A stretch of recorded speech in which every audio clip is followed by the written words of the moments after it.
Hello student, I hope आप सब अच्छे से होंगे, खूब अच्छे से तैयारी कर रहे होंगे। तो आज की ये हमारी मैंने बोला था आपका एल्काइल हैलाइड हेलो एरीन्स और हेलो एल्केन्स कंप्लीट हो गया है। आज की जो क्लास है उस क्लास में हम एनसीईआरटी के सारे क्वेश्चंस लेंगे, एक्सरसाइज के क्वेश्चन, जो भी आपके कन्वर्जन्स हैं, जो भी आपके चेंजेस हैं, वो सब हम यहाँ पे कवर करके चलेंगे।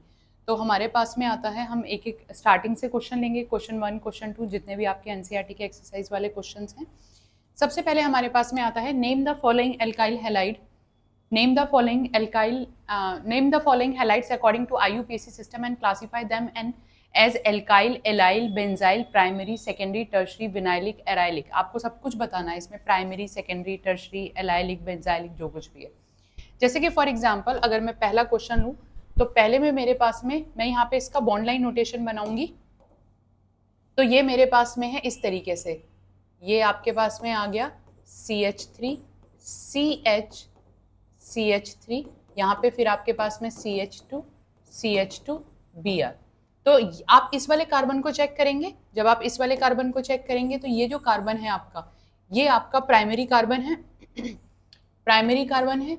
और आईयूपीएसी नेमिंग भी देनी है। अब आईयूपीएसी नेमिंग देने के लिए आपको सबसे लॉन्गेस्ट चेन चूज करनी पड़ेगी। लॉन्गेस्ट चेन अगर हम शुरू करते हैं तो हमारे पास में जो लॉन्गेस्ट चेन आएगी वो तुम्हारे पास में आएगी 1 2 3 4, यानी कि ये मेरे पास में लॉन्गेस्ट चेन हो गई। इस लॉन्गेस्ट चेन में नंबरिंग इस तरीके से करनी है कि सब्स्टिट्यूएंट आपके सबसे पास में हो। तो सब्स्टिट्यूएंट सबसे पास में मेरे पास में यही आएगा 1 2 3 4, यानी कि 1 पे मेरे पास में ब्रोमो है और 3rd पे मेरे पास में मिथाइल ग्रुप है। तो IUPAC name of the compound will be 1 bromo 3 methyl. क्योंकि 4 कार्बन है तो हम इसे लिखेंगे ब्यूट एन। और ये वाला जो कार्बन है जिससे हेलोजन कनेक्टेड है, वो वाला कार्बन आपका प्राइमरी कार्बन है। तो इस तरीके से इसकी आईयूपीएसी नेम हो गई। नेक्स्ट आपके पास में आता है, ये आपके पास में हो गया फर्स्ट। नेक्स्ट आपके पास में आता है सेकेंड में आपके पास में है CH3 CH2 CH, यहाँ पे आपके पास में क्लोरीन आ गया और ये आपके पास में CH3 आ गया। लॉन्गेस्ट चेन चूज करनी है। सबसे पहली बात, जिस कार्बन से आपका हेलोजन कनेक्टेड है वो किस तरीके का है। देखो 2-3 तरीके हैं, आप कैसे प्राइमरी, सेकेंडरी और टर्शरी फाइंड आउट कर सकते हो। कार्बन के पास में कितने हाइड्रोजन है, अगर उसके पास में 3 हाइड्रोजन है तो वो मिथाइल ग्रुप है, फंक्शनल ग्रुप को छोड़ के। अगर उसके पास में 2 हाइड्रोजन है तो वो प्राइमरी है, क्योंकि उसमें से एक हाइड्रोजन सब्स्टिट्यूट हो चुका है। अगर उसके पास में 1 हाइड्रोजन है तो वो सेकेंडरी है, और अगर उसके पास में एक भी हाइड्रोजन नहीं है तो वो टर्शरी है। या तो आप इस तरीके से कर लो, या फिर आप एल्काइल ग्रुप की फॉर्म में कर सकते हो कि अगर उसके पास में कितने आर ग्रुप हैं। जैसे कि अगर मैं इसको हाईलाइट करूं तो यहाँ पे ये मेरे पास में आर ग्रुप है, ये मेरे पास में आर ग्रुप है और एक हाइड्रोजन इसके पास में है, यानी कि ये कंपाउंड जो मेरे पास में होगा ये आपके पास में सेकेंडरी कंपाउंड होगा। ठीक है, इसके बाद में आपको इसकी आईयूपीएसी नेमिंग करनी है। लॉन्गेस्ट चेन चूज करेंगे, नंबरिंग वहां से करेंगे जहां से आपका सब्स्टिट्यूएंट पास में होगा, यानी कि नंबरिंग मैं यहां से करना शुरू करूंगी। तो मेरे पास में जो नंबरिंग आएगी वो यहां से आएगी 1 2 3 4। तो सेकेंड पे आपके पास में क्लोरो ग्रुप है, तो इसकी नेमिंग आपके पास में होगी 1 क्लोरो और 4 कार्बन है आपके पास में, तो ब्यूटेन, 1 क्लोरो ब्यूटेन। ठीक है, इसके बाद में आपके पास में आता है थर्ड क्वेश्चन आपके पास में है, ये आपको दिया हुआ है CH3 CH2C। अब यहाँ पे CH3 होल ट्वाइस दिया, यानी कि इस कार्बन से 2 मिथाइल ग्रुप कनेक्टेड हैं, ये वाला। इसके बाद में आपके पास में आता है CH2 और I। पहली बात, आयोडीन जिस कार्बन से कनेक्टेड है उसके पास में 2 हाइड्रोजन ग्रुप है, यानी कि एक सब्स्टिट्यूटेड होगा। तो ये वाला जो आपके पास में कंपाउंड है ये आपके पास में प्राइमरी है। इसके बाद में आईयूपीएसी नेमिंग चूज करनी है, लॉन्गेस्ट चेन चूज करनी है, तो ये आपके पास में लॉन्गेस्ट चेन आ गई।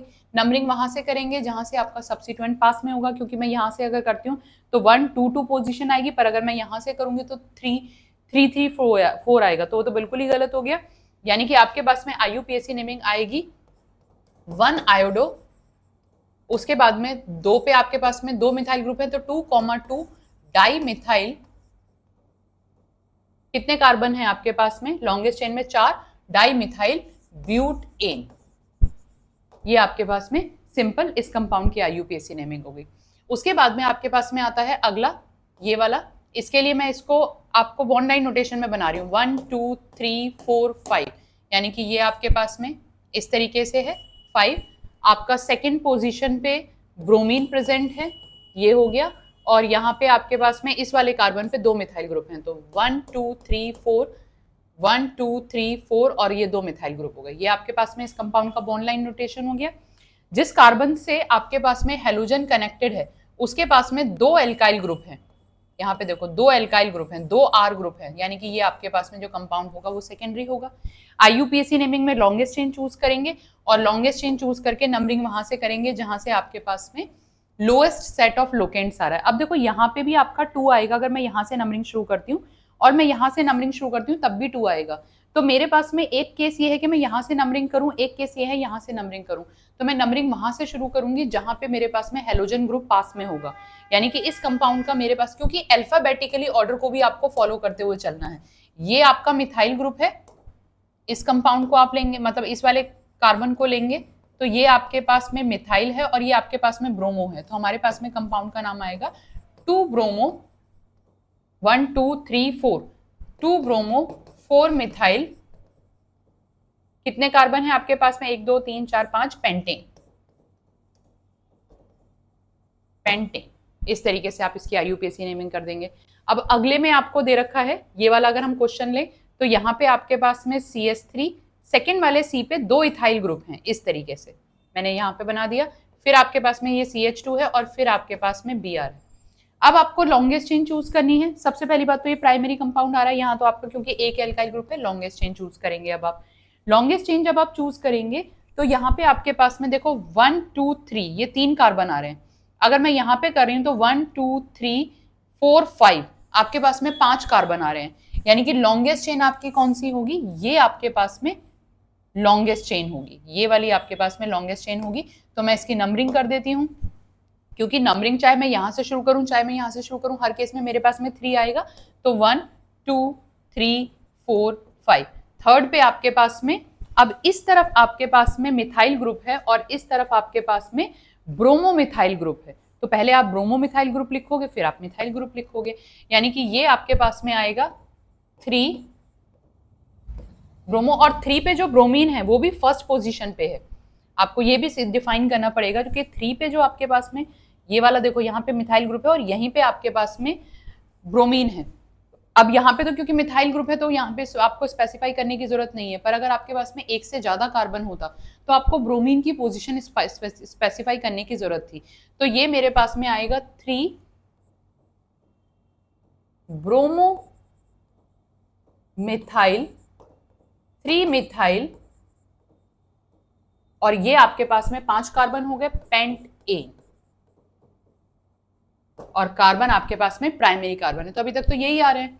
अब आप ये वाला देखो, नेक्स्ट वाले को मैं यहीं पे लिख रही हूं, ये आपके पास में Cl ग्रुप है।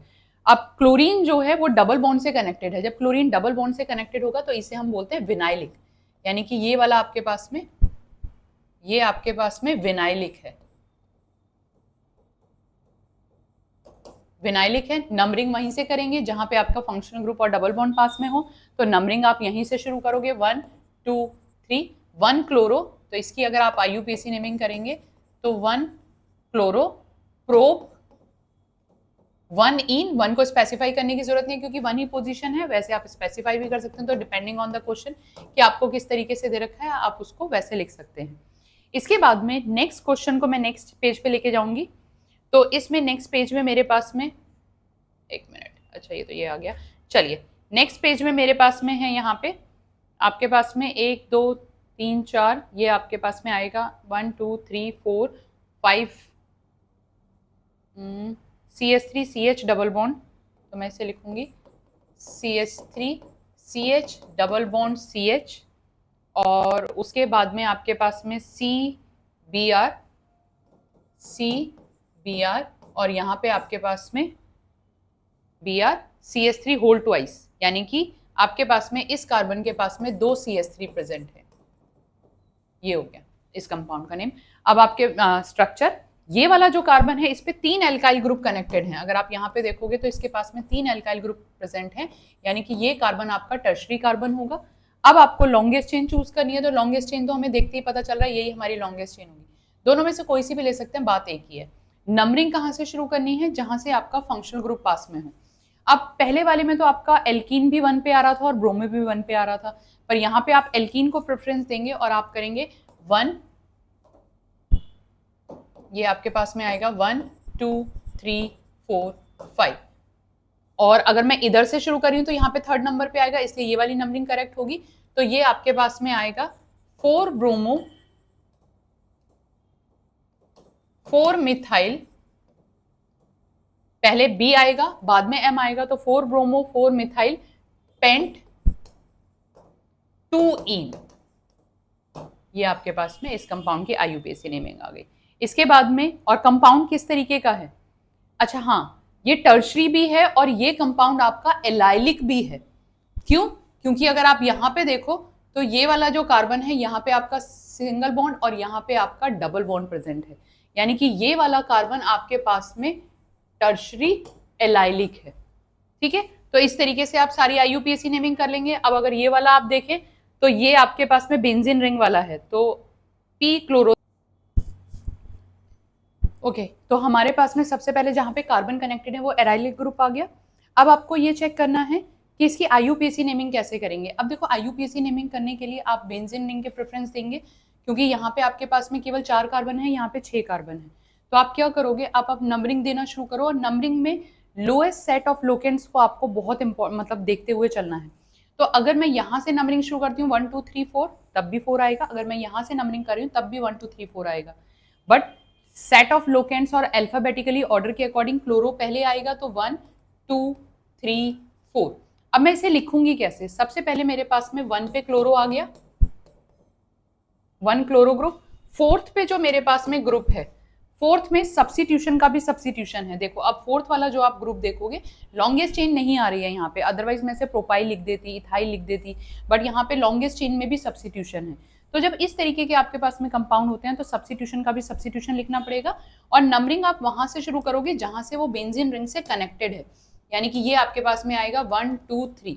अब सेकंड पे आपके पास में मिथाइल ग्रुप है, तो आप इसे लिखोगे 4-2 मिथाइल, ये आपके पास में आएगा 2 मिथाइल और प्रोपाइल, प्रोपाइल बेंजीन। ये आपके पास में इस कंपाउंड की आईयूपीएसी नेमिंग आ गई। ठीक है, इस तरीके से कर लेंगे। और ये आपके पास में एराइल ग्रुप है, वो टर्शरी एलाइलिक था।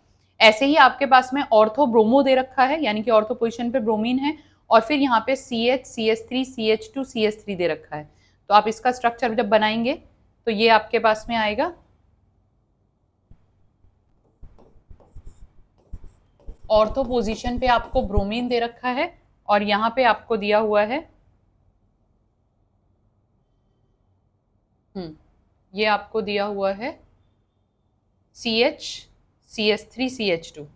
इट मीन्स ये आपके पास में है CH CH3 CH2 CH3, कुछ इस तरीके का आपको स्ट्रक्चर दिया हुआ है। ऑर्थो पे ब्रोमीन दे रखा है C6H4, यहाँ पे CH दे रखा है, इस CH से CH3 कनेक्टेड है, और यहाँ पे CH3C2H5 कनेक्टेड है। अब इस तरीके की जब आपके पास में कंपाउंड है, पहली बात तो ब्रोमीन आपका इससे कनेक्टेड है, तो ये आपके पास में एराइल ग्रुप हो गया, क्योंकि ब्रोमीन ऑर्थो पोजीशन पे कनेक्टेड है। और उसके बाद में आपके पास में सेम उसी तरीके से आप करेंगे। नंबरिंग कैसे शुरू करनी है, 1 2, तो ये आपके पास में आएगा 1 पे आपके पास में आ गया ब्रोमो ग्रुप। उसके बाद में 2 पोजीशन पे जो आपके पास में ग्रुप है, इसे आप आइसोब्यूटाइल भी लिख सकते हैं, बट अगर आप आईयूपीएसी नेमिंग की टर्म में करेंगे तो सेम आपको वैसे ही करना है। तो ये आपके पास में आएगा 1 2 3, और 1 पे आपके पास में मिथाइल ग्रुप है, तो आप इसे लिखेंगे 1 मिथाइल, और यहाँ पे 3 कार्बन है, प्रोपाइल बेंजीन।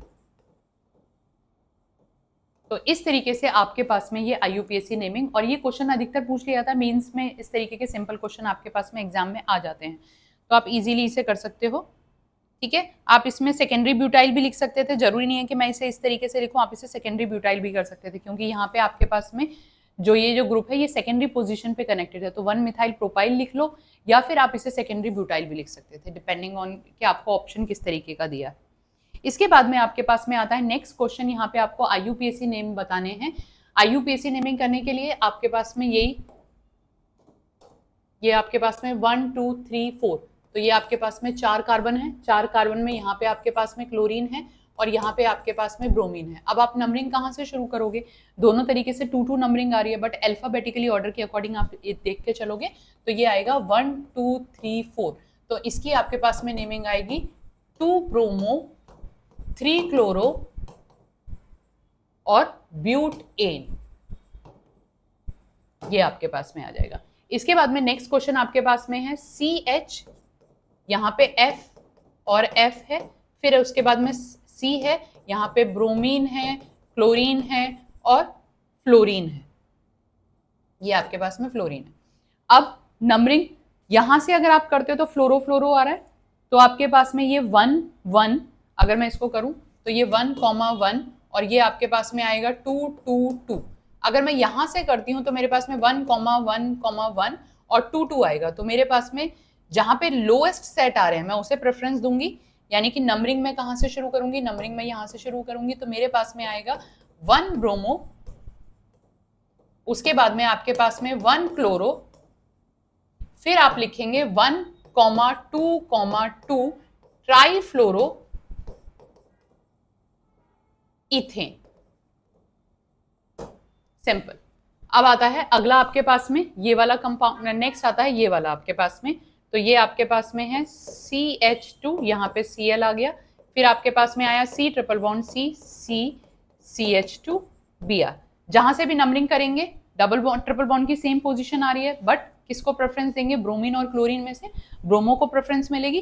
तो नंबरिंग 1 2 3 4, तो मेरे पास में आएगा यहाँ पे 1 ब्रोमो 4 क्लोरो ब्यूट, और ब्यूट में जो ट्रिपल बॉन्ड है वो आपका सेकंड पोजीशन पे है, तो आप इसे लिखेंगे ब्यूट 2 आइन। ठीक है, नेक्स्ट आपके पास में आता है, तो ये आपके पास में हो गया फर्स्ट, ये आपके पास में हो गया सेकंड, ये आपके पास में हो गया थर्ड, फोर्थ में आपको दे रखा है CCl, और इससे 3 कंपाउंड 3 कार्बन कनेक्टेड है इस तरीके से।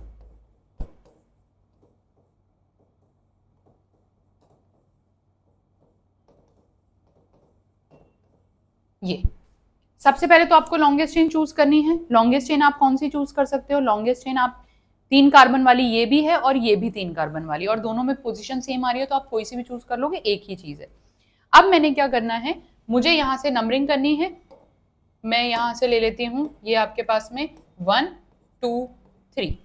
आप सेकंड पोजीशन पे आपके पास में 2 ग्रुप करोगे, 1,1,1,2 3,3,3, 3 क्लोरीन यहाँ पे, 1 क्लोरीन यहाँ पे 4 और 3 क्लोरीन ये हो गए 7 क्लोरीन, यानी कि आप इसे लिखोगे हेप्टा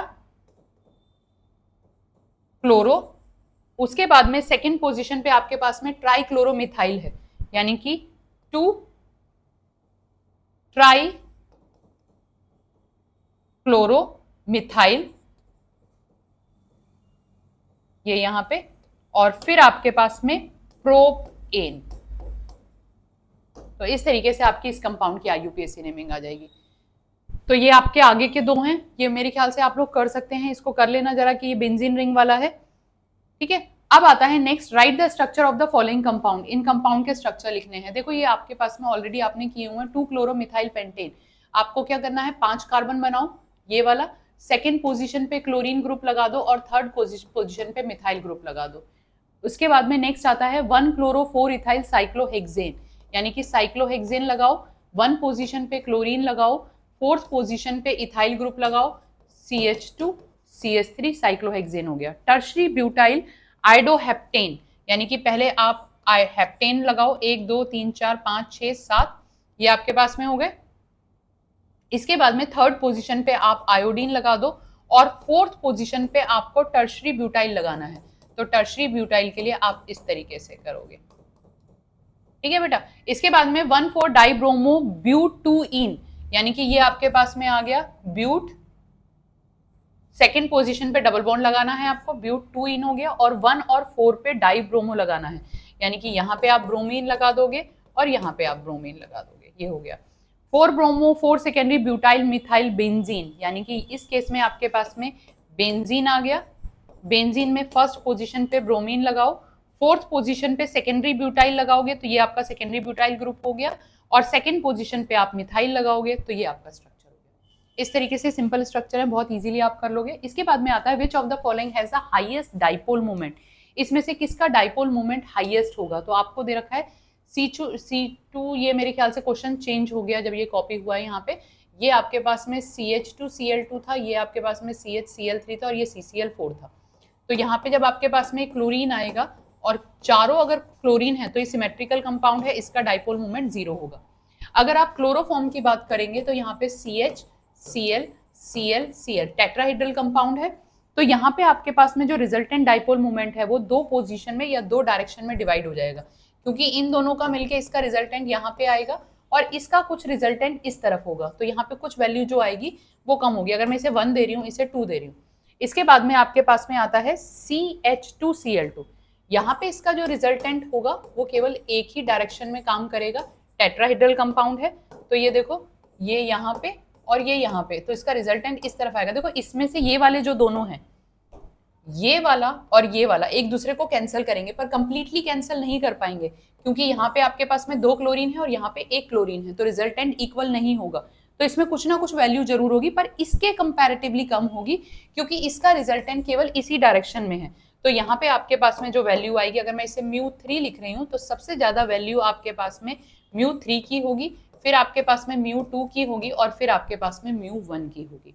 ये हो गया आपका 4th क्वेश्चन। इसके बाद में आता है a hydrocarbon C5H10 does not react with the chlorine in the dark but gives a single monochloro compound C5H9Cl in bright of sunlight, identify the hydrocarbon. अब आपको क्या दिया हुआ है, C5H10 दे रखा है। अब C5H10 का मेरे पास में 2 कंडीशन है। ये वाला कंपाउंड C5H10 एल्कीन की तरह है, क्योंकि CnH2n इसका फॉर्मूला है, और अगर इसका फॉर्मूला CnH2n है तो ये 2 तरीके रिंग और चेन आइसोमेरिज्म शो कर सकता है। यानी कि ये कंपाउंड आपका रिंग में भी हो सकता है, ये आपका रिंग भी बना सकता है और ये आपका चेन भी बना सकता है, रिंग चेन आइसोमेरिज्म। अब C5H10 में आपके पास में डबल बॉन्ड कहाँ पे हो सकता है, आपके पास में डबल बॉन्ड यहाँ पे भी हो सकता है। अगर मैं लीनियर चेन लेके चल रही हूँ, डबल बॉन्ड यहाँ पे भी हो सकता है। आपके पास में सब्स्टिट्यूटेड चेन भी हो सकती है, कुछ इस तरीके का भी हो सकता है, बहुत सारे स्ट्रक्चर्स बन सकते हैं। बट अगर C5 के रिंग स्ट्रक्चर की बात करती हूँ तो रिंग स्ट्रक्चर मेरे पास में ये भी हो सकता है, मेरे पास में ये भी रिंग स्ट्रक्चर हो सकता है, मेरे पास में ये भी रिंग स्ट्रक्चर हो सकता है। तो इतने सारे रिंग स्ट्रक्चर हैं।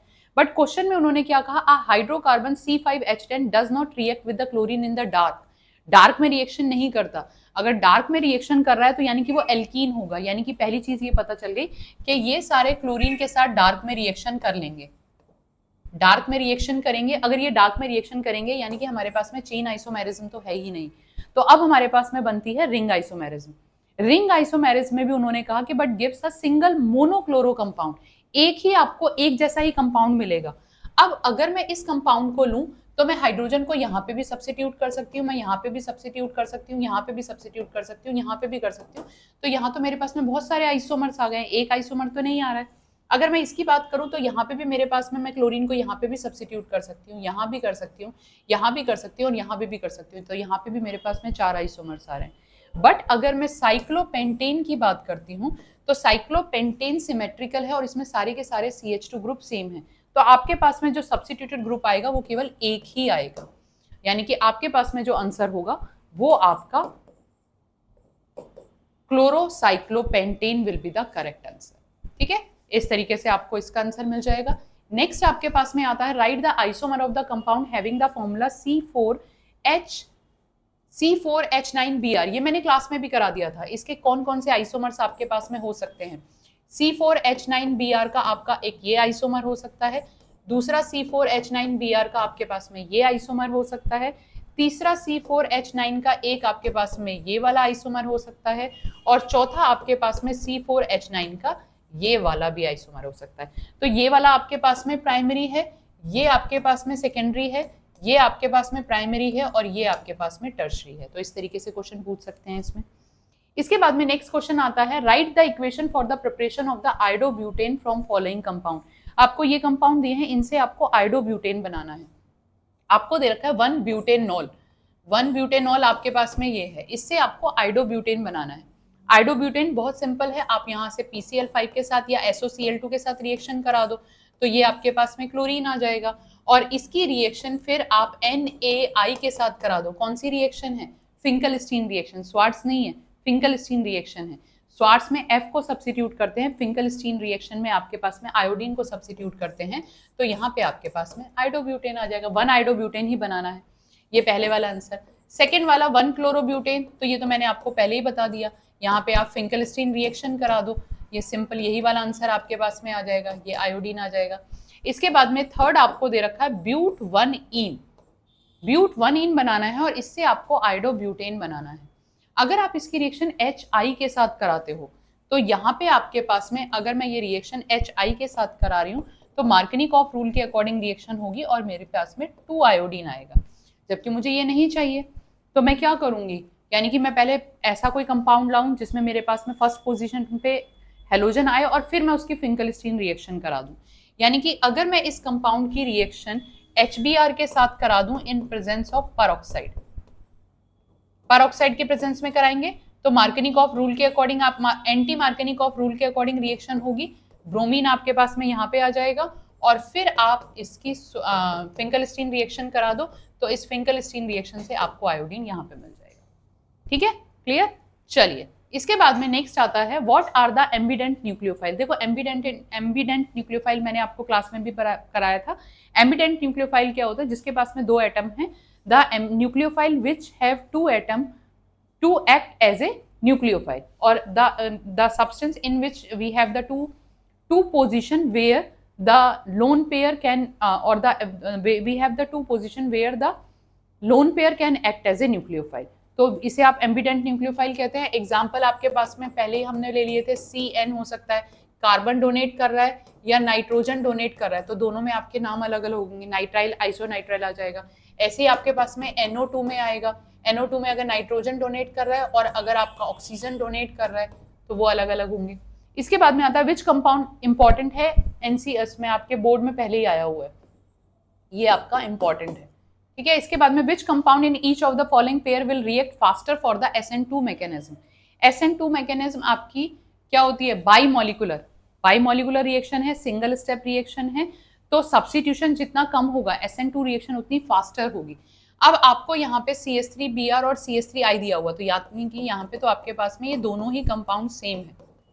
अगर ये दोनों कंपाउंड सेम है तो यहाँ पे आपको लीविंग ग्रुप देखना पड़ेगा, मतलब कार्बन सबस्ट्रेट, कार्बन की पोजीशन सेम है, दोनों ही प्राइमरी हैं, तो यहाँ पे आप लीविंग ग्रुप देखोगे, जितना इजीली लीविंग ग्रुप होगा SN2 रिएक्शन उतनी फास्ट होगी। ये तो SN1 और SN2 दोनों के लिए सेम ही काम करेगा, यानी कि ये वाला आपके पास में फास्टर होगा। इसके बाद में सेकेंड वाले में आपको दिया हुआ है C के साथ में ट्राई मिथाइल क्लोरो और ये आपके पास में मिथाइल क्लोराइड, ये दे रखा है, तो SN2 लेस सब्स्टिट्यूटेड फास्टर होगी, यानी कि इस केस में आपके पास में ये वाली जो प्रोडक्ट है वो SN2 रिएक्शन फास्टर शो करेगा। इसके बाद में नेक्स्ट आता है predict all the alkene that will be form by the dehydrohalogenation of the following halide with sodium ethoxide in ethanol. आपको दे रखा है सोडियम इथॉक्साइड, यानी कि अगर मैं पहले इस कंपाउंड का स्ट्रक्चर 1 ब्रोमो 1 मिथाइल साइक्लोहेक्सेन, आपको दिया हुआ है 1 ब्रोमो 1 मिथाइल साइक्लोहेक्सेन और आप इसकी रिएक्शन करा रहे हो सोडियम इथॉक्साइड के साथ में प्लस इथेनॉल में, यानी कि अल्कोहल में करा रहे हो, तो आपका ये स्ट्रॉन्ग बेस की तरह काम करेगा। और अगर स्ट्रॉन्ग बेस की तरह काम करेगा तो सबसे पहली बात, बल्कि बेस नहीं है तो हाफमैन प्रोडक्ट नहीं होगा। यहाँ आपके पास में कौन सा प्रोडक्ट होगा? ZZ प्रोडक्ट होगा। मोर substituted alkene will be preferred, यानी कि अगर मैं यहाँ पे प्रोडक्ट की बात करूँ तो ये मैंने क्लास में डिस्कस भी किया था, ये आपके पास में अल्फा पोजीशन है, ये आपकी अल्फा है और आपके पास में 3 बीटा पोजीशन है। ये वाली दोनों बीटा पोजीशन सेम है क्योंकि आपका कंपाउंड सिमेट्रिकल है, तो यानी कि मेरे पास में 2 बीटा पोजीशन है, तो प्रोडक्ट मैं कौन सा प्रेफर करूंगी? जो मोर सब्स्टिट्यूट होगा, ZZ रूल को फॉलो करते हुए चलेंगे तो एक प्रोडक्ट तो आपके पास में ये बन सकता है, ठीक है, और जो दूसरा प्रोडक्ट मेरे पास में आएगा वो आप ZZ को फॉलो करते हुए चलेंगे, वो ये आएगा, तो ZZ मेजर प्रोडक्ट होगा, यानी कि यही आपके पास में मेन प्रोडक्ट बनेगा, ये आपके पास में बहुत ही माइनर बनेगा। अगर आपसे सिंगल प्रोडक्ट पूछा है तो आपको मेजर प्रोडक्ट ही बताना है, आप माइनर प्रोडक्ट नहीं बताएंगे। इसके बाद में आता है 2 क्लोरो 2 मिथाइल ब्यूटेन, आपको दे रखा है ये, और सेकंड पोजीशन पे ही आपको 2 दे रखा है और सेकंड पोजीशन पे क्लोरो दे रखा है, सेकंड पोजीशन पे ही मिथाइल दे रखा है। अगर आप इसकी सोडियम इथॉक्साइड के साथ कराएंगे तो इसे आप इस तरीके से भी लिख सकते हैं, अल्कोहल की प्रेजेंस में सोडियम सेम वही बात आपको विर्ट्ज-ज़ेडज़ेफ रूल को फॉलो करना पड़ेगा, यानी कि इस केस में आपके पास में ये अल्फा पोजीशन है, ये बीटा पोजीशन है, ये बीटा पोजीशन है, ये बीटा, ये दोनों बीटा सेम है क्योंकि दोनों मिथाइल मिथाइल ग्रुप हैं तो 2 ही होंगी, यानी कि और उस केस में भी फिर आपको मोर सब्स्टिट्यूटेड को फेवर्ड करना है, यानी कि मोर सब्स्टिट्यूटेड के केस में आपके पास में ये प्रोडक्ट मेजर प्रोडक्ट होगा। यहाँ पे एक मिथाइल ग्रुप ही आएगा, ये आपके पास में मेजर प्रोडक्ट होगा। इसके बाद में थर्ड क्वेश्चन आपके पास में आता है 2,2,3 tri methyl 3 bromo pentane. Pentane पहले आप इस तरीके से पेंटेन बना लो, फिर 2,2,3 यानी कि 2 पे 3 पे 2 पे 2 और यहाँ पे 3 और फिर आपके पास में यहाँ पे ब्रोमीन है। ठीक है, अब आपसे कहें कि कहाँ पे सब्स्टिट्यूशन होगा या कहाँ से एलिमिनेशन होगा, तो पहले तो आप अल्फा पोजीशन देखो, ये अल्फा पोजीशन है, इस वाली बीटा पोजीशन पे आपके पास में हाइड्रोजन नहीं है तो यहाँ तो मतलब ही नहीं है, यानी कि यहाँ पे आपके पास में हाइड्रोजन है और यहाँ पे आपके पास में हाइड्रोजन है, तो आपके पास में 2 प्रोडक्ट बन सकते हैं और 2 प्रोडक्ट में भी आप ज़ेडज़ेफ को फॉलो करते हुए चलेंगे, तो ज़ेडज़ेफ को फॉलो करते हुए चलेंगे तो आपके पास में ये देखो, इसको तो आप ऐसे ही रहने दोगे, यहाँ कुछ नहीं करोगे, ये आपका मिथाइल ग्रुप ऐसे ही। अब आपको ये देखना है कि डबल बॉन्ड आपको कहाँ लगाना है। अगर आप यहाँ डबल बॉन्ड लगाओगे तो आपके पास में ज्यादा हाइड्रोजन है, अगर आप यहाँ पे डबल बॉन्ड लगाओगे तो देखो यहाँ पे केवल आपके पास में एक हाइड्रोजन आ रहा है, तो आपके पास में एलिमिनेशन प्रोडक्ट इस तरीके से बनेगा। बट अगर इसी क्वेश्चन को और थोड़ा एडवांस फॉर्म में ले आते हैं तो आप रीअरेंज प्रोडक्ट भी बना सकते हैं। इथॉक्साइड के साथ में आपके पास में कार्बोकेटाइन, क्योंकि टर्शरी कार्बन यहाँ पे बन रहा है, अगर आप यहाँ पे देखोगे तो यहाँ पे आपका Br निकलेगा, टर्शरी कार्बोकेटाइन बनाएगा, बट उस केस में भी तब भी सेम ही है क्योंकि दोनों तरफ टर्शरी टर्शरी है। ठीक है, तो जब आपके पास में कार्बोकेटाइन बन रहा है तो आप रीअरेंजमेंट की पॉसिबिलिटी देखोगे, तो मेंस और एडवांस में फिर आपको इस तरीके के क्वेश्चन आ जाते हैं। नेक्स्ट आता है how will you bring about the following conversion, आपको ये सारे कन्वर्जन करने हैं। ठीक है, पहला आता है इथेनॉल टू ब्यूट 1 आइन। अब आपके पास में सबसे पहली बात, ये इथेनॉल आपको दे रखा है और इथेनॉल को आपको ब्यूटाइन में कन्वर्ट करना है, ब्यूट 1 आइन, यानी कि C triple bond C CH2 CH3। ये क्वेश्चन आपका क्लास 11th में भी था और ये इन्होंने क्लास 12th में भी दिया हुआ है। सबसे पहली बात, आपको 2 कार्बन इंक्रीज करने हैं, एक कार्बन इंक्रीज करते तो आप कहीं ना कहीं KCN की रिएक्शन करा सकते थे, स्टेप अप रिएक्शन इजीली हो जाती, पर यहाँ पे आपको 2 कार्बन इंक्रीज करने हैं। 2 कार्बन इंक्रीज करने हो तो सबसे अच्छी रिएक्शन है कि आप एसिटिलाइड आयन ले आओ। एसिटिलाइड आयन आप कैसे लेके आओगे, आप यहाँ पे लो C2, इसको कंप्लीट ही लिख देती हूँ मैं, ये आप यहाँ पे ले लो CH3 CH2OH। पहली बात तो OH गुड लीविंग ग्रुप नहीं है, तो आप इसकी रिएक्शन करा दो SOCl2 से, तो यहाँ पे आपके पास में आ जाएगा CH3 CH2Cl। अब क्लोरीन आपका लीविंग ग्रुप आ गया, तो यहाँ पे आप इस कंपाउंड की रिएक्शन करा दो CH triple bond C negative Na positive acetylide ion से। और ये बना कैसे है आपका एसिटिलाइड आयन, अगर आप इथाइन लोगे, इथाइन की रिएक्शन अगर आप सोडामाइड के साथ कराओगे NaNH2 in liquid ammonia, NaNH2 in liquid ammonia, तो यहाँ पे आपके पास में ये C नेगेटिव Na पॉजिटिव बन जाएगा। इस तरीके से आपका एसिटिलाइड आयन बन गया। अब ये क्या करेगा, ये यहाँ पे अटैक करेगा, क्लोरीन ग्रुप आपके पास में निकल जाएगा, SN2 मैकेनिज्म इजीली काम कर जाएगी, तो ये आपके पास में आएगा CH3 CH2 C triple bond CH। काफी अच्छा क्वेश्चन है, काफी इंपॉर्टेंट क्वेश्चन है, क्लास 11th में भी है और क्लास 12th में भी है।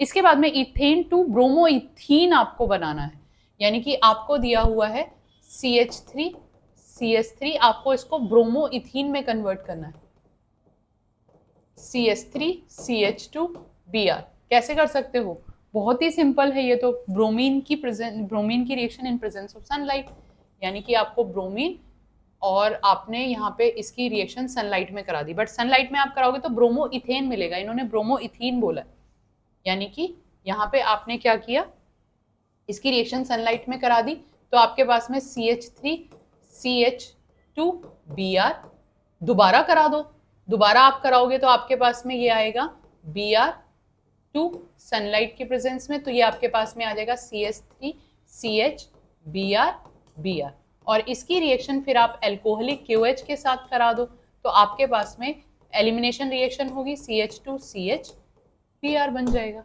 इस तरीके से कर दो, या फिर आप ये भी कर सकते हो कि इसमें आपने बनाया, इसको आप एल्काइन में कन्वर्ट कर सकते हो, एल्काइन में कन्वर्ट करके फिर आप इसकी HBr के साथ रिएक्शन कर सकते हो। देखो रट्टाफिकेशन नहीं होता, कन्वर्जन्स में कभी भी रट्टाफिकेशन नहीं होता, आप जो रिएक्शन कर रहे हो आप किसी दूसरे तरीके से भी कन्वर्जन कर सकते हो, तो कन्वर्जन कभी भी रटे नहीं जाते हैं। आपको कौन सी रिएक्शन याद है और आप उस रिएक्शन को तरीके से कर रहे हो, सही ढंग से लिख रहे हो, तो कन्वर्जन करने के बहुत सारे तरीके हो सकते हैं, जरूरी नहीं कि कन्वर्जन आपका एक ही तरीके से होगा। इसके बाद में नेक्स्ट आता है प्रोपीन टू 1 नाइट्रोप्रोपेन, यानी कि ये बात आप यहाँ पे 1 पोजीशन पे NO2 ग्रुप लाना है, 1 पोजीशन पे NO2 ग्रुप लाना है, यानी कि आपका सब्स्टिट्यूशन NO2 पोजीशन पे ही होना चाहिए। तो उस NO2 पोजीशन पे आपको लाने के लिए पहले आप क्या कराओ, इसकी reaction HBr in presence of peroxide करा दो, और परऑक्साइड से करा के आपके पास में यहाँ पे ब्रोमीन आ जाएगा, और फिर आपकी रिएक्शन KNO2 के साथ अगर आप करा दोगे तो आपके पास में यहाँ पे NO2 आ जाएगा, ठीक है। या फिर AgNO2 के साथ करा दो, KNO2 के साथ मत कराओ, इसको AgNO2 के साथ करा दो।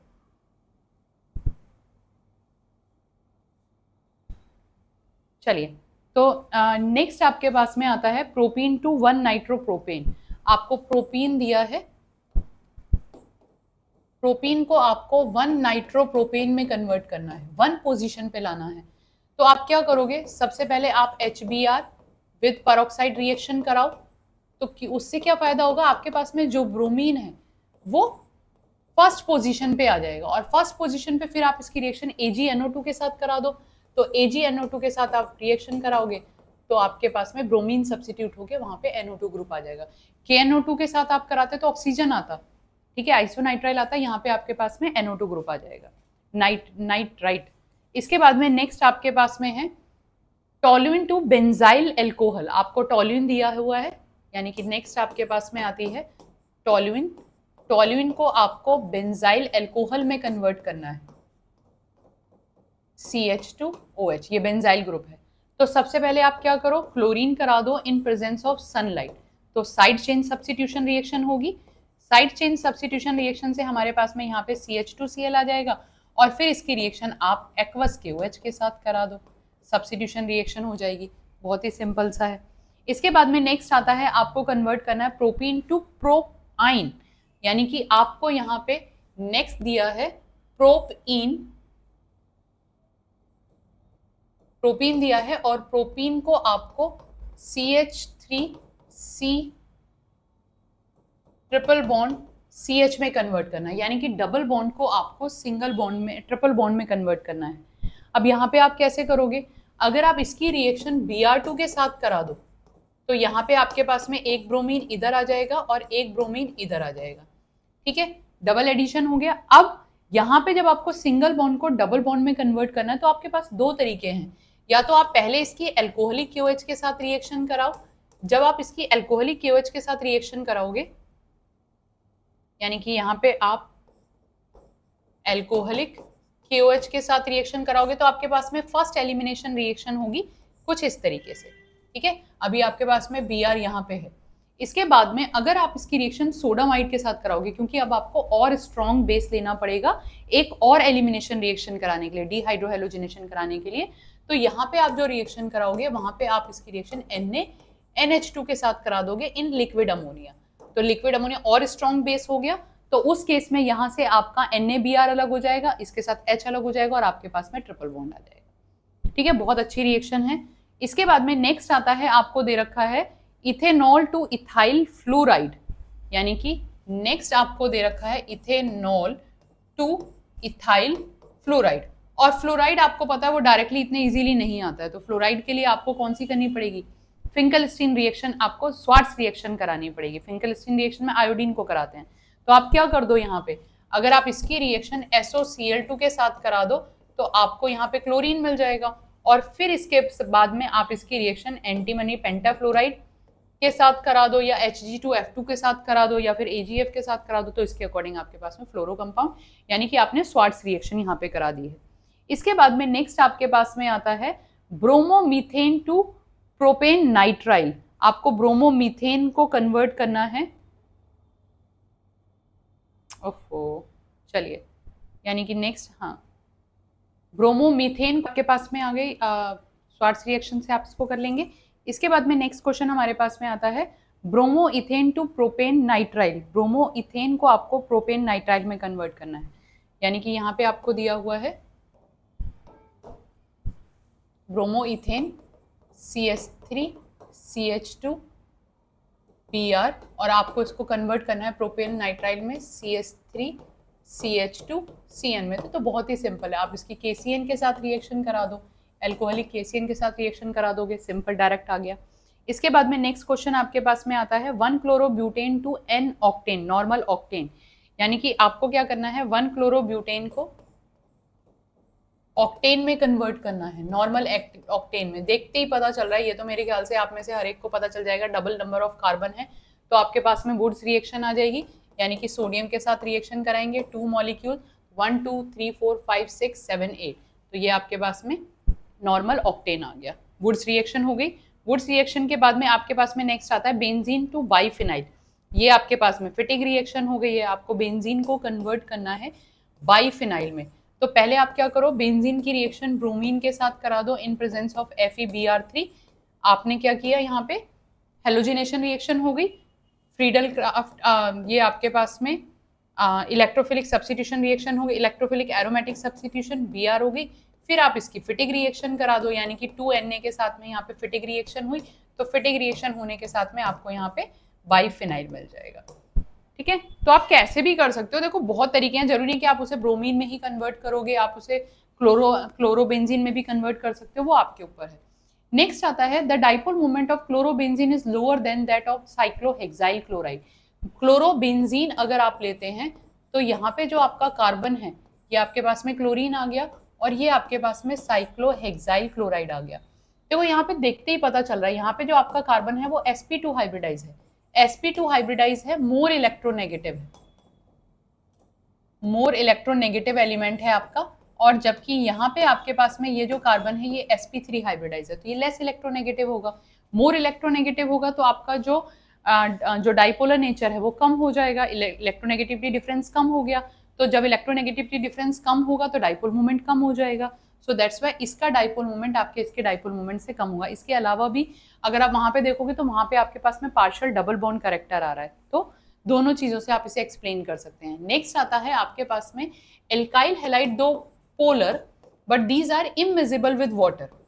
अब अगर आप वाटर का स्ट्रक्चर देखोगे तो वाटर का जो स्ट्रक्चर है वो हाइड्रोजन बॉन्डिंग बनाता है, वाटर का जो मॉलिक्यूल है वो H2O मॉलिक्यूल के साथ में हाइड्रोजन बॉन्डिंग बनाता है, यहाँ पे आपके पास में हाइड्रोजन बॉन्डिंग प्रेजेंट है, जबकि ये वाला कंपाउंड केवल आपका पोलर है, और ये पोलर है पर ये इतना स्ट्रॉन्ग पोलर नहीं है कि ये हाइड्रोजन बॉन्डिंग को ब्रेक करके इजीली मिजिबल हो जाए, तो पोलैरिटी है बट उतना स्ट्रॉन्ग पोलर नहीं है। सो दैट्स वाई जो आपके एल्काइल हैलाइड हैं वो इजीली मिजिबल नहीं होते हैं। तो आपका आंसर क्या होना चाहिए कि the alkyl halide are polar but not enough polar to convert to dissociate into water to convert that to break the hydrogen bonding.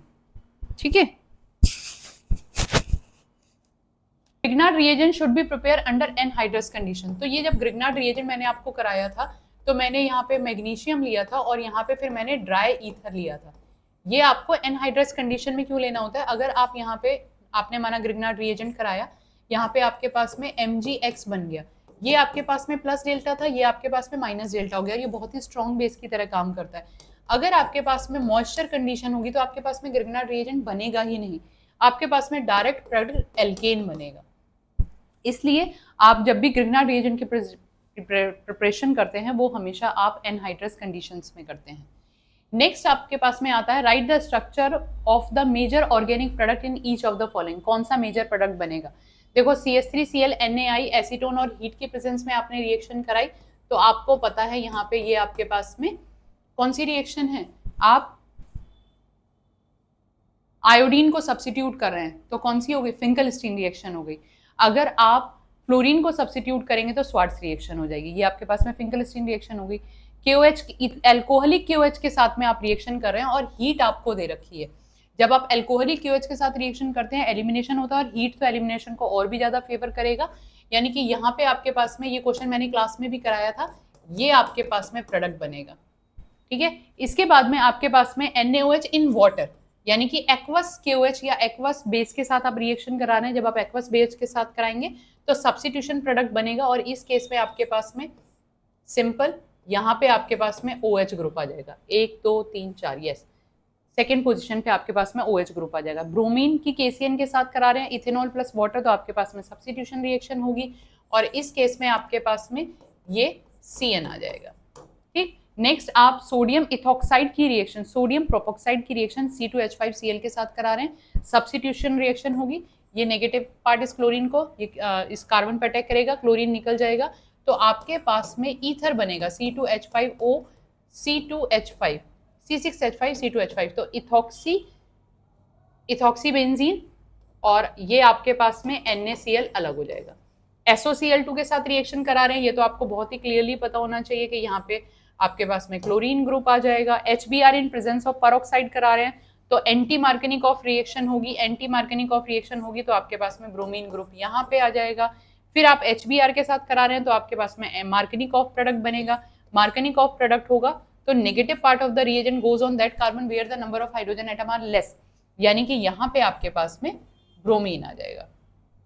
ठीक है, तो इस तरीके से आपके पास में मेन प्रोडक्ट बनते चले जाएंगे। क्लियर? तो ये आपके पास में बहुत ही सिंपल सी रिएक्शन है, पर बोर्ड के पर्पज से इंपॉर्टेंट है। Write the mechanism of the following reaction, इस रिएक्शन की आपको मैकेनिज्म लिखनी है। देखो नॉर्मल ब्यूटाइल ब्रोमाइड आपको दिया हुआ है, ये आपके पास में हो गया, और यहाँ पे आपके पास में ब्रोमीन है। KCN में आपके पास में ETO आपके एल्कोहलिक और H2O के प्रेजेंस में, यानी कि ये आपके पास में सॉल्वेंट है, एल्कोहल की प्रेजेंस में आप रिएक्शन करा रहे हैं एल्कोहलिक H2O के प्रेजेंस में, तो K प्लस और CN आपके पास में बन जाएगा, यानी कि ये जो आपके पास में KCN है ये डिसोसिएट होगा, ये आपके पास में डिसोसिएट होगा K प्लस और CN नेगेटिव बना देगा, क्योंकि CN नेगेटिव आपका OH के साथ रिएक्शन करके ये KOH अलग हो जाएगा, और CN नेगेटिव आपका न्यूक्लियोफाइल की तरह अच्छे एक न्यूक्लियोफाइल की तरह काम करेगा, तो ये जो कार्बन फ्री है ये इस पे अटैक करेगा। SN2 मैकेनिज्म आपकी फेवर्ड होगी, और SN2 मैकेनिज्म अगर आपकी फेवर्ड होगी तो आपके पास में यहाँ पे CN आ जाएगा। पूरी मैकेनिज्म लिखनी है तो आप यहाँ पे ट्रांजिशन स्टेट भी दिखा सकते हो, SN2 की जो ट्रांजिशन स्टेट है, तो बोर्ड में क्वेश्चन का नंबर देख लेना, अगर वो 2 नंबर का क्वेश्चन है तो आप ट्रांजिशन स्टेट को भी अच्छी तरीके से शो करोगे। नेक्स्ट आता है आपके पास में arrange the compound of each set in order of reactivity towards SN2 displacement. SN2 least substitution होना चाहिए, तो आपके पास में ब्यूटेन 2 ब्रोमो और 2 मिथाइल ये आपको दे रखा है, यानी कि ये आपका टर्शरी है। इसके बाद में आपके पास में 1 ब्रोमो पेंटेन, तो ये आपके पास में आ गया 1 ब्रोमो पेंटेन। फिर आपके पास में है 2 ब्रोमो पेंटेन, ये तो ये आपका प्राइमरी है, ये आपका सेकेंडरी है, ये टर्शरी है। तो अगर मैं इसको 1 2 3 लिखूं तो आपका 2 will be the most reactive towards the SN2, SN2 के लिए बात करें, फिर आपका थर्ड आएगा और 1 will be the least reactive. Next में आपके पास में आता है 1 ब्रोमो 3 मिथाइल ब्यूटेन, तो ये आपके पास में हो गया 1 ब्रोमो और 3 पे आपके पास में मिथाइल ग्रुप है। इसके बाद में 2 ब्रोमो 2 मिथाइल ब्यूटेन, यानी कि 2 पे आपके पास में ब्रोमो है और 2 पे भी आपके पास में मिथाइल ग्रुप है, और ब्यूटेन है, ये आपके पास में ब्यूटेन है। 1 2 3 4 यहाँ पे भी मैंने पेंटेन बना दिया इसको, तो ये भी आपके पास में ब्यूटेन था, यानी कि ये आपके पास में आएगा इस तरीके 1 2 3 4, अभी भी एक्स्ट्रा लगा दिया, यस ये हो गया। तो ये आपके पास में 1 ब्रोमो 3 मिथाइल ब्यूटेन, ये आपके पास में हो गया 2 ब्रोमो 2 मिथाइल ब्यूटेन, और नेक्स्ट आपके पास में आ गया 3 ब्रोमो 2 मिथाइल ब्यूटेन, यानी कि यहाँ पे आपके पास में थर्ड पे ब्रोमो और 2 पे मिथाइल ग्रुप आ जाएगा। ठीक है, अब आपको SN2 मैकेनिज्म के अकॉर्डिंग देखना है। सबसे पहली बात तो ये कंपाउंड आपका प्राइमरी है, ये कंपाउंड आपका टर्शरी है, और ये कंपाउंड आपका सेकेंडरी है, तो यहाँ से तो देखते ही पता चल रहा है। तो आपका first will be most reactive, यानी कि अगर मैं इसमें यहाँ पे कहूँ तो वह first will be most reactive, then third और देन सेकेंड, यानी कि अगर मैं इसको ABC लिख दूँ क्योंकि कहीं आप कंफ्यूज ना हो जाओ, तो ये आपका A, ये अगर A है, ये आपका B है, और ये आपका C है, तो यहाँ पे जो रिएक्टिविटी ऑर्डर आएगा वो आएगा A, C और B। इसके बाद में 1 ब्रोमो ब्यूटेन 1, अब इसको दूसरे कलर से लिख देती हूँ, तो ये आपके पास में आएगा 1 ब्रोमो ब्यूटेन, यहाँ पे ब्रोमीन, फिर आपके पास में 1 ब्रोमो 2 2 डाइमिथाइल प्रोपेन, यानी कि 1 पे आपका ब्रोमो और 2 पे 2 मिथाइल ग्रुप प्रोपेन, फिर आपके पास में 1 ब्रोमो 2 मिथाइल ब्यूटेन, 1 पे ब्रोमो 2 पे मिथाइल ग्रुप पेंटेन ब्यूटेन, और फिर आपके पास में है 1 ब्रोमो 3 मिथाइल ब्यूटेन, ये हो गया यहाँ पे ब्रोमीन, और यहाँ पे थर्ड पे आपके पास में मिथाइल ग्रुप हो गया, ये हैं। अब देखो यहाँ पे आपके पास में SN2 मैकेनिज्म के अकॉर्डिंग करना है। सबसे पहले तो ये कंपाउंड आपका प्राइमरी है, 1 bromo butane, 1 2 3 4, yes 1 bromo butane. इसके बाद में ये आपके पास में ये भी कंपाउंड आपका प्राइमरी है, पर प्राइमरी में इसके एडजेसेंट पोजीशन देखो, यहाँ पे 2 मिथाइल ग्रुप है। इसके बाद में ये कंपाउंड भी आपका प्राइमरी है और उसके नेक्स्ट कार्बन पे 1 मिथाइल ग्रुप है, और ये कंपाउंड भी आपके पास में प्राइमरी है, तो नेक्स्ट कार्बन फ्री है, उसके आगे सब्स्टिट्यूशन है।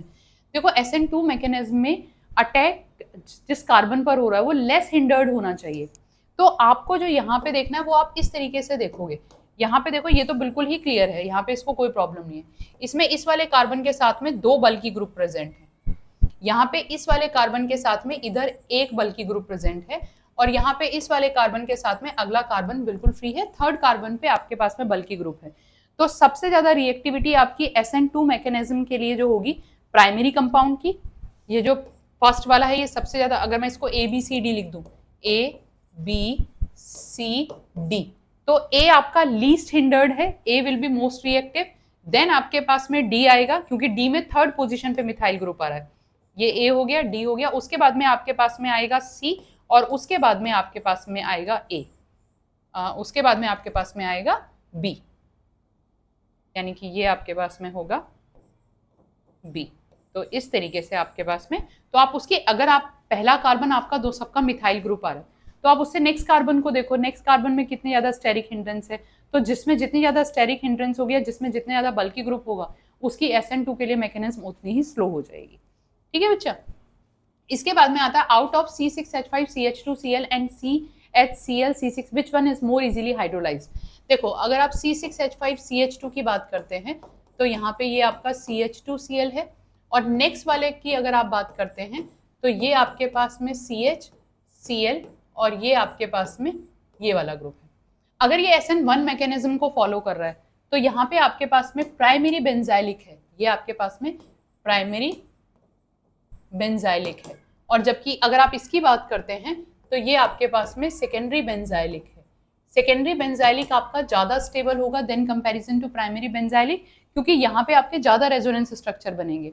तो ये वाला जो कंपाउंड है ये वाला आपका इजीली हाइड्रोलाइज्ड होगा, क्योंकि मोर स्टेबल होगा SN1 में भी और SN2 में भी। SN1 में आपका ये होगा, बट SN2 में आप हिंड्रेंस को देखेंगे, अगर आप SN2 के अकॉर्डिंग बात करेंगे तो ये होगा, यानी कि अगर मैं यहाँ पे SN1 के अकॉर्डिंग कंपेयर कर रही हूँ तो ये आपका इजीली हाइड्रोलाइज होगा, क्योंकि जो इसमें कार्बोकेटाइन बनेगा वो स्टेबल कार्बोकेटाइन बनाएगा।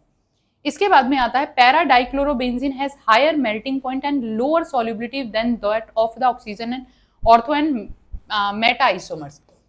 पैरा, अगर आप आइसोमर की बात करते हैं तो एक क्लोरीन यहाँ पे है, एक क्लोरीन यहाँ पे है। मेल्टिंग पॉइंट सिमेट्री पे डिपेंड करता है, मोर सिमेट्रिकल कंपाउंड मोर मेल्टिंग पॉइंट। तो पहली बात तो मेल्टिंग पॉइंट हायर क्यों है, क्योंकि आपका कंपाउंड सिमेट्रिकल है, और अगर आपका कंपाउंड सिमेट्रिकल है तो इसे डिसॉल्व होने में, इसको सिमेट्री ब्रेक करके डिसॉल्व होना पड़ेगा, तो उस केस में ज्यादा एनर्जी की जरूरत होगी, तो इसकी जो सॉल्युबिलिटी होगी वो कम होगी, यानी कि मेल्टिंग पॉइंट इसका हायर होगा ड्यू टू सिमेट्री, और उसी सिमेट्री की वजह से जो इसकी सॉल्युबिलिटी होगी वो लोअर होगी, क्योंकि इसको अपनी सिमेट्री ब्रेक करके सॉल्युबल होना होगा। अगर वो सॉल्युबल हो रहा है या डिसॉल्व हो रहा है तो उस आयंस को अलग अलग होना है, कंपाउंड को अलग होना है, तो अलग होने के लिए उसे अपनी सिमेट्री ब्रेक करके फिर अलग होना पड़ेगा। ठीक, इसके बाद में आपके पास में नेक्स्ट क्वेश्चन आता है how the following conversion can be carried out. इसके बाद में आपके पास में आता है, पहले मैं 20 क्वेश्चन करा देती हूँ। The treatment of alkyl chloride with aqueous KOH lead to the formation of alcohol, but the presence of alcoholic KOH the alkenes are the major product. देखो बहुत बड़ा डिफरेंस है यहाँ पे। अगर आप एक्वस KOH की बात करते हैं तो एक्वस KOH में यानी कि आपके पास में H2O प्लस KOH है, और इसमें आपके पास में जो KOH है वो K प्लस और OH नेगेटिव में कंप्लीटली डिसोसिएटेड है, और ये जो OH नेगेटिव है ये भी आपका H2O से सराउंडेड होगा, ये आपका H2O से सॉल्वेटेड होगा या फिर सराउंडेड इसे बोलते हैं। तो उस केस में क्या होगा, जो H2O है वो ज्यादा स्ट्रॉन्ग बेस की तरह काम नहीं कर पाएगा, वो इजीली न्यूक्लियोफाइल की तरह काम करेगा और सब्स्टिट्यूशन रिएक्शन शो करेगा। बट अगर आप एल्कोहलिक KOH की बात करते हैं, मान लेती हूँ मैं ROH प्लस KOH ले रही हूँ, तो यहाँ पे क्या होगा, ये जो OH नेगेटिव है ये इसमें से एसिडिक प्रोटॉन को ले लेगा या एसिडिक हाइड्रोजन को ले लेगा, तो ये आपके पास में आएगा RO negative plus H2O plus K negative. और यहाँ पे जब आपके पास में एल्कोक्साइड होता है तो एल्कोक्साइड और OH के कंपैरेटिव में आप इसके कॉन्जुगेट एसिड बनाओ और कॉन्जुगेट गैस एसिड की pKa वैल्यू को कंपेयर करो, तो जो आपका स्ट्रॉन्गर बेस हो, जो स्ट्रॉन्गर बेस होगा वो आपका एलिमिनेशन रिएक्शन शो करेगा। तो यहाँ पे जो एल्कोक्साइड है ये स्ट्रॉन्ग बेस है, और अगर ये स्ट्रॉन्ग बेस होगा तो ये आपका एलिमिनेशन रिएक्शन शो करेगा। ये मैंने pKa और pKv वैल्यू को आपका जब मैंने चैप्टर कराया था तब भी वहां पे क्लियर किया है, तो आप एक बार उस वीडियो को भी जाके देख लेना जहां पे मैंने इनकी pKa वैल्यू को डिस्कस किया है। इसके बाद में आता है आपके पास में last question, the primary alkyl halide C4H9A reacted with alcoholic KOH to give a compound B, यानी कि आपको एक C4H9Br दिया है जो एल्कोहलिक KOH के साथ रिएक्शन करके एक कंपाउंड B बनाता है। B is reacted with HBr, B की जब HBr के साथ रिएक्शन कराते हैं वो एक C कंपाउंड बनाता है which in an isomer of A, यानी कि ये आपका A का आइसोमर है, isomer of A। When A is reacted with sodium metal, A की जब आप सोडियम मेटल के साथ रिएक्शन कराते हैं तो आपके पास में एक D कंपाउंड बनता है C8H18, डबल हो गया, यानी कि आपकी वुड्स रिएक्शन है is different from the compound form when an butyl bromide, यानी कि अगर आपके पास में ये कंपाउंड एन ब्यूटाइल ब्रोमाइड होता तो जब आप इसकी वुड्स रिएक्शन कराते तो इस वुड्स रिएक्शन से आपके पास में ये प्रोडक्ट बनता जो हमने अभी आपका ऑक्टेन बनाया भी था, 1 2 3 4 5 6 7 8। तो ये कह रहे हैं ये कंपाउंड आपका नहीं बनेगा, तो इट मीन्स आपके अब पहले आप आइसोमर के स्ट्रक्चर्स बनाओ, इसके C4H9 के कौन कौन से आइसोमर्स हो सकते हैं। तो C4H9 के अगर मैं आइसोमर्स बनाती हूँ तो एक तो मेरे पास में ये जो हमने बनाया ये होगा, इससे मुझे पता चल गया ये वाला आइसोमर तो नहीं है, और इन्होंने क्या कहा है प्राइमरी एल्काइल हैलाइड, ये प्राइमरी है। इसके अलावा आप इसका कौन सा प्राइमरी एल्काइल हैलाइड बना सकते हो, इसके अलावा जो आपका प्राइमरी एल्काइल हैलाइड आएगा वो आएगा ये, यही हो सकता है क्योंकि इसके अलावा और नहीं बनेगा, बाकी फिर आपके सेकेंडरी बनेंगे या टर्शरी बनेंगे, तो ये नहीं होगा, मतलब ये होगा। अब इसको हम देखते हैं, अगर मैं इसकी एल्कोहलिक KOH के साथ रिएक्शन कराती हूँ, यहाँ पे मैं इसकी एल्कोहलिक KOH के साथ रिएक्शन कराती हूँ तो मुझे यहाँ पे ये डबल बॉन्ड बन जाएगा क्योंकि ज़ेरज़ेफ रूल के अकॉर्डिंग एक ही प्रोडक्ट बनेगा। अब अगर मैं इसकी H, यानी कि ये मेरे पास में B हो गया। अब अगर मैं इसकी HBr के साथ रिएक्शन कराती हूँ तो मार्कनिकॉफ रूल के अकॉर्डिंग रिएक्शन होगी और ब्रोमीन मेरे पास में यहाँ पे आएगा जो कि A का आइसोमर है, यानी कि ये आपके पास में B आ गया, और ये जो C बना ये आपका आइसोमर ऑफ A बना है, A का आइसोमर बना है। और जब अगर मैं इसकी वुड्स रिएक्शन करा दूं तो वुड्स रिएक्शन कराने पर मेरे पास में नॉर्मल ऑक्टेन नहीं आएगा, यहाँ पे जो मेरे पास में प्रोडक्ट आएगा वो ये आएगा, ठीक है, इस तरीके से आपके पास में प्रोडक्ट बनेगा। तो ये आपके पास में मेन आंसर आ गया, क्लियर। इसकी क्योंकि इन्होंने क्या कहा, when A is reacted with sodium metal gives the D, तो इसकी जब आप रिएक्शन कराओगे तो ये आपको एक A की रिएक्शन, अच्छा मैंने तो C की करा दी, अगर A की मैं वुड्स रिएक्शन करा दूं तो A की वुड्स रिएक्शन में मुझे जो प्रोडक्ट मिलेगा वो मेरे पास में यहाँ पे ये मिलेगा, ठीक है। आप दोनों को, वो भी अलग है, वो भी आपके पास में नॉर्मल ऑक्टेन नहीं आ रहा है, तो आपके पास में ये मेन कंपाउंड होगा, ठीक है। क्वेश्चन वो कैसे भी चेंज कर सकते हैं, उसके अकॉर्डिंग क्वेश्चन दे सकते हैं। इसके बाद में आपके पास में जो यहाँ पे आता है propene to propan 1 ol, propene to propan 1 ol अगर आप कर रहे हैं, यानी कि आप क्या करो, ये आपको प्रोपीन दिया है, इसकी रिएक्शन आप HBr के साथ करा दो, मार्कनिकॉफ रूल के अकॉर्डिंग रिएक्शन होगी, यहाँ पे आप इसकी रिएक्शन एक्वस KOH के साथ करा दो, तो आपके पास में प्रोपेन पर 1 ऑल बनाने के लिए बोला है तो पर ऑक्साइड करा दो आप, पर ऑक्साइड के साथ आप कराओगे, यानी कि ये मेरे पास में है, थोड़ा ऊपर लिख के शुरू करती हूँ, तो ये मेरे पास में आ गया प्रोपीन, प्रोपीन की आप HBr के साथ में परऑक्साइड के साथ लोगे तो यहाँ पे आपके पास में 1 ब्रोमो बनेगा, और फिर आप इसकी एक्वस KOH के साथ रिएक्शन कराओगे तो यहाँ पे आपके पास में ये OH आ जाएगा। इथेनॉल टू ब्यूट 1 आइन, ये सेम वही क्वेश्चन है जो हमने किया हुआ था अभी जब हमने वहां पे कन्वर्जन में किया था, ये आप खुद ही करोगे। 1 ब्रोमोप्रोपेन टू 2 ब्रोमोप्रोपेन, 1 ब्रोमोप्रोपेन का आप एलिमिनेशन रिएक्शन कराओ, आपको एल्कीन बनेगा, और फिर आप उसका 2 ब्रोमोप्रोपेन करने के लिए वहां पे आप उसकी सिंपल मार्कनिकॉफ रिएक्शन करा दो HBr के साथ में। Toluene to benzyl alcohol, toluene का ये भी हमने किया हुआ है, टॉलिन का आप साइड सब्स्टिट्यूशन रिएक्शन कराओ, यानी कि सनलाइट के प्रेजेंस में कराओ, साइड चेन सब्स्टिट्यूशन होगा, और फिर आप उसकी एक्वस KOH के साथ करा दो। बेंजीन टू 4 ब्रोमोनाइट्रोबेंजीन, बेंजीन टू 4 ब्रोमोनाइट्रोबेंजीन में आप कैसे करोगे, आपको यहाँ बेंजीन दिया है, बेंजीन की रिएक्शन पहले आप Br2 के साथ कराओ इन प्रेजेंस ऑफ AlBr3 ले लो, यानी कि हेलोजिनेशन रिएक्शन करा दी, ये आपके पास में ब्रोमीन हो गया। ब्रोमीन आपका ऑर्थो पैरा डायरेक्टिंग कंपाउंड है, तो आप इसकी कंसंट्रेटेड HNO3 और H2SO4 के साथ रिएक्शन करा दोगे, यानी कि नाइट्रेशन रिएक्शन हो गई, तो आपको 4th पोजीशन पे नाइट्रो ग्रुप मिल जाएगा। ये क्लास 11th में भी आपने किया था। इसके बाद में ethanol to propane nitrile, ethanol को आपको प्रोपेन नाइट्राइल में कन्वर्ट करना है, तो ये आपके पास में ये भी कराई है, ये भी मैंने करा दी। इथेनॉल की आप SOCl2 के साथ कराओ तो आपके पास में क्लोरीन आ जाएगा, उसकी KCN के साथ करा दो नाइट्राइल आ जाएगा। एनिलीन टू क्लोरोबेंजीन लेना है, aniline to chlorobenzene, aniline to chlorobenzene के लिए आप क्या करोगे, एनिलीन का डाइएजोटाइजेशन कराओ, NaNO2 प्लस HCl के साथ कराओगे तो आपके पास में डाइएजोनियम क्लोराइड बनेगा, N2 पॉजिटिव Cl नेगेटिव, और इसके बाद में आपको इसको अच्छा क्लोरोबेंजीन में कन्वर्ट करना, हाँ तो फिर आप इसकी सेंड में रिएक्शन करा दो, CuCl और HCl के साथ करा दो तो आपके पास में क्लोरोबेंजीन बन जाएगा यहाँ पे। बाकी 2-3 क्वेश्चन अब आप खुद करके देखो, बिल्कुल मतलब एक एक क्वेश्चन जरूरी है कि जो मैंने कराया है बिल्कुल वही करना है, आप अपने अकॉर्डिंग भी रिएक्शंस देख सकते हैं, बट रिएक्शन में एक चीज़ आप ध्यान रखना कि कंडीशंस आपको देखते हुए चलनी है कि आप सही कर रहे हो या गलत कर रहे हो। ठीक है बेटा, तो इसमें आपने NCERT के भी सारे क्वेश्चंस हो गए हैं। अब इसके बाद में आपके PYQs होंगे JEE मेंस के और एडवांस के, पर वो जो आपके चलेंगे वो मेंबर ओनली चलेंगे। तो अब आपके पास में कुछ क्लासेस डायरेक्टली होंगी और कुछ क्लासेस मेंबर ओनली होंगी, तो इस तरीके से हम आगे कंटिन्यू करते चलेंगे। ठीक है बच्चा, चलिए जी फिर मिलते हैं नेक्स्ट क्लास में, हो सकता है नेक्स्ट क्लास लाइव ले लेंगे। ओके बच्चा, बाय।